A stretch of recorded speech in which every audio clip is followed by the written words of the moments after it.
I'm Justin Davis, and this is Drone Camps RC.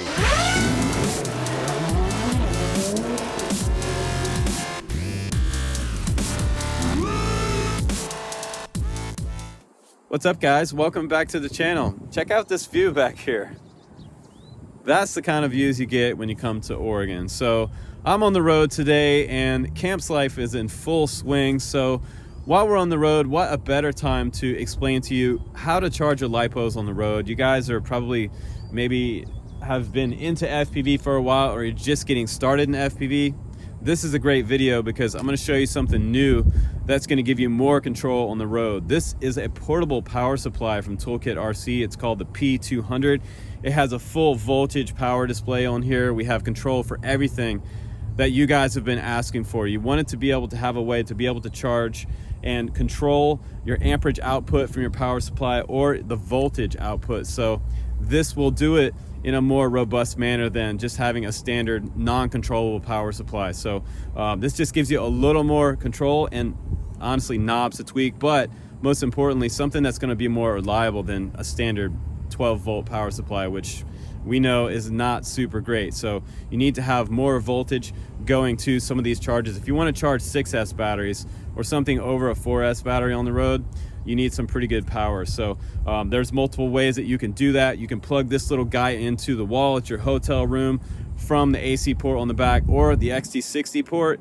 You can do up to about a 6S battery on this. So really nice. It does have a power button on the back and has a power button on the front to turn it on and off. It has these two terminals that will go off to your XT60 here to plug into your charger. And once you do that, you set your voltage on this M7 up to about 14 volt, and then this M7 is going to come on. So I'm going to give you sort of a short little tutorial of how to charge on the road today and do it effectively with the M7 and the P200. Let's go ahead and put these on the bench and let me show you how it's done. All right, guys, let's go ahead and break down the basics of charging your lipos on the road. I'm really glad you joined me today on this video. If you are brand new to FPV, I'm really excited for you that you're going to be on the road and going places that you've never been before to fly and seeking out new spots. It kind of reminds me of skating when I was a kid and just looking for the next spot to skate and not get kicked out of. And flying drones is kind of like the same way. So it's always exciting, and you're kind of looking out for other people and making sure no one's around when you're flying. But charging your batteries on the road can be a bit of a challenge.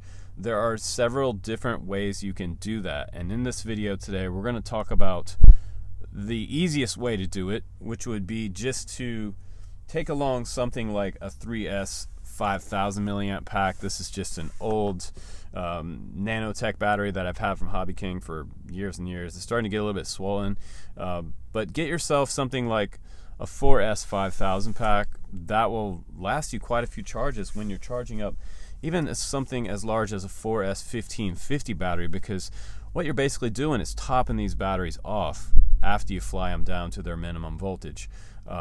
So you're not really taking that much power out of a 5000 series pack. You can also get something like a 4S 16000 milliamp pack to charge from your XT60 port coming off of the side of this charger right here. There's an input from 7 to 28 volt on the M7, and you can charge up to a 1 to 6S battery right straight to this output port right here. It has a little jog wheel adjustable here, and if you want to pair it up for the ultimate power control, you pair it up with the P200. So I'm going to show you how these plug in and how this works. It's going to be kind of like a mini tutorial today for the brand new P200. This is what a lot of people have been waiting for. Power adjustment on the fly. This will allow you to adjust the amps that are coming out of these terminals to your charger, and you don't have to just use the M7. You can use any power supply or any charger, in fact, with this power supply. So it can act like a desktop power supply, or you can take it on the road and plug it into any DC power output. So you can also plug it into your car battery, which is awesome. So in the box you also get a set of banana plugs. These are smaller ones, so they won't really clip onto your car battery per se, but they will clip onto something like this. If you plug this into your cigarette lighter, This has 2 terminals right here. I'll put a link down below for one of these. I've been using this one for years, and someone hit this one on my dashboard with their knee, but it bent it, but it still works. So you plug in these right here, and what you want to do with this has banana plugs on the bottom of it here, so you're going to snip these off and put an XT60 on this part, and then you're going to be able to use this power supply from your car battery inside your car. Now, you have to be super careful when you're charging lipos in your car because, hey, if you had a lipo fire, you don't want your car to burn down. So be very careful charging lipos while you're on the road if you're doing it inside the car. The best way to do it, I think, and the safest way to do it is outside the car, and I use the larger size clips that fit onto the car's battery terminals. These are great. They will also plug straight into the bottom of these banana ports. Usually they are labeled black and black like that, so you don't get that mixed up on your terminal. And I had to resolder this one on because it fell off. But these are over 10 years old. I use them everywhere I go on the road with multiple cars now, and these are great because this also keeps the battery charger outside your car, out on, say, next to your hood instead of inside the car. So a little bit safer. But if you want to charge, the simplest, easiest method is to just plug this LiPo battery in the side of this M7, and you're off and charging. So that's how that can be super quick for you. If you want to use this P200 power supply, you're going to need to do something different. One of the main reasons that people want the P200 is that to be able to use it as a desktop power supply or something on the road. It's going to be more reliable than just using one of these chargers. This is a better voltage converter than using what's inside this little guy. These guys do burn up from time to time. I mean, some of these chargers can last you 2 weeks, 3 months, or 10 years. It just depends on how well it came down the assembly line, and that's pretty much true for anything that you purchase out there. But I love this because this gives me the ultimate control and display. I have the control over being able to change the max 10 amp output on the front of these terminals. I have USB-C output up to, I believe it was up to 2 amp on that, and AC 100 watt and DC 200 watts, so adjustable on all sides of the spectrum there. The GAN power supply is also way more reliable than something that's built into these smaller chargers. So much more robust, and it feels good in my hands too. It kind of reminds me of the ISDT chargers that are out there. It has a metal casing around it and 4 little rubber feet on the bottom. Built-in power supply fan in the back right here, and the input voltage for AC is 100 to 240 volt, and input on the DC bottom side here is 7 to 28 volts. So you can plug like up to like a 6S battery in this thing, so pretty cool. But let's go ahead and take my power supply setup right here and plug it in for you, and let's power this baby on. We're just going to power it up with a 4S battery right there, and you have to hit the power button on the front, and once you do that, you'll see the load up screen here, and you can see that we have 2 terminals right here. When you plug this in, first of all, you're going to need to adjust the power output. It is set to higher than or lower than the M7 wanted. So when I first plugged this in, it was not turning on. So if you buy this combo, this is the one I suggest. This is the brand new charger, multi-charger available from these guys. The way you're going to do this is exactly like this. You're going to take your banana plugs, you're going to plug them into the red port on this side and the ground port on that side.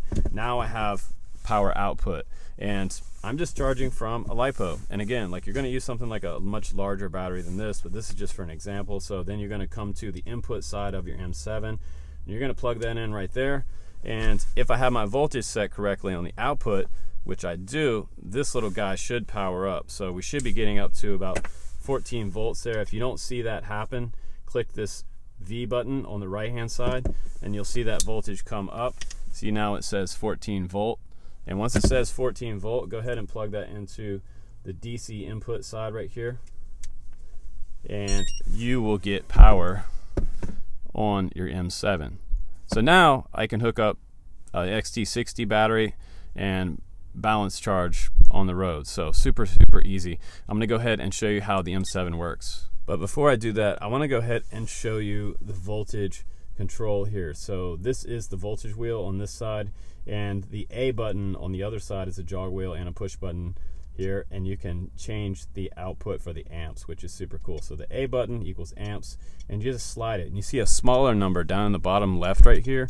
It's going up. You can max that out all the way up to 10 amps. So 10 amp out all the way up right there, and it'll also show you the current voltage, the current amperage that's going out of this power supply. So once you plug in a battery and start charging, you'll see a graph here go up, and it'll show you all this information, which is really nice. It also shows the internal power supply temperature up at the top right hand corner. So it's showing me C right there, and I believe you can change that to Fahrenheit. But most importantly, when you're hooking up your M7, make sure that you have your power supply set above 12 volt, or this little guy won't turn on. All right, so I have a little larger battery plugged into it now. We're gonna charge that 4S 1550 up, and I'm gonna show you how that works out. It's pretty easy. So we're gonna go ahead and turn on the power supply.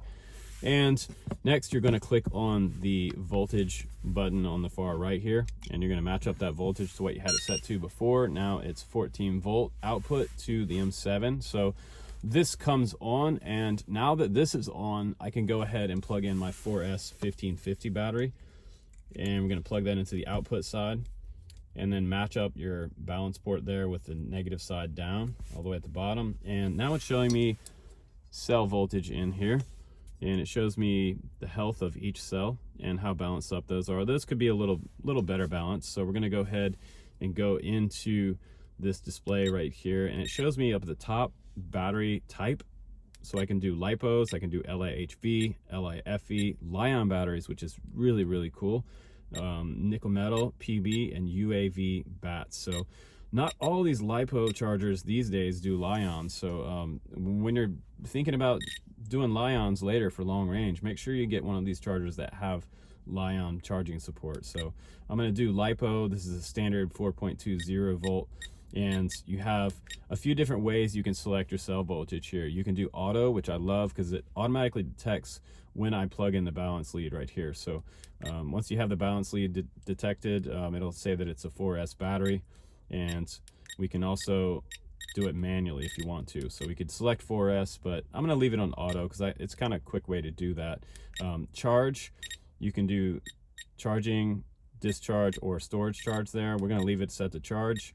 4.20 volt. I don't want to go up there because we don't want to damage this battery. That is the standard lipo charge rate to the end voltage. Now charge current, we're going to leave that 3.8 amp for this demonstration, but generally I charge at about 1.5 amp, and that's to actually save the longevity and the lifespan of my lipos. I've had some of my lipos last 10 years because I charge at a slow C rate. So charge at 1.5, and I swear your batteries will last a long time as far as the 4S 1300s are concerned, or 1550. If you're charging something like a 4S 850, charge it at 1 amp.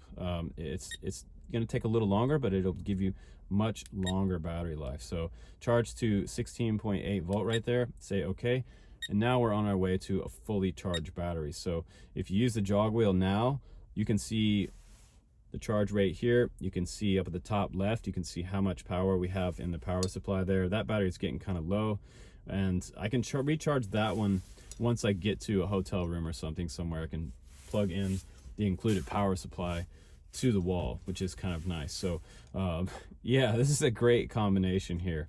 Now I'm going to go ahead and use the scroll wheel to go to the right there, so it's showing me more accurate voltage input and how much voltage is going in at each different cell, and keep scrolling there. It gives me even more information, and all the way back to the main screen there. Now if I want to stop or adjust the current, I press the wheel again, and I can change the current on the fly. So if I want to speed this up and go to 2.7, I can.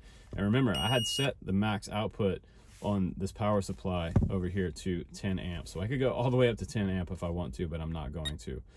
And this M7 will handle 10 amp output. So yeah, all the way up to your 6S batteries. The M7 will pretty much charge any LiPo battery you've got. And I would say that this is a cool combination for charging on the road. And that's how you do it, guys. And with a much safer power supply than just using these smaller internal ones. So I think that's a pretty cool offering from Toolkit RC, and for about $100 you get all the control you want and you're not blind to your power output. So I think that's pretty cool. A lot of the guys have been asking for something like this for quite some time, so here it is, guys. I'll put the links down below. You guys can check out the M7, the newest charger from Toolkit RC, and the new P200. It's like the combo to get right now.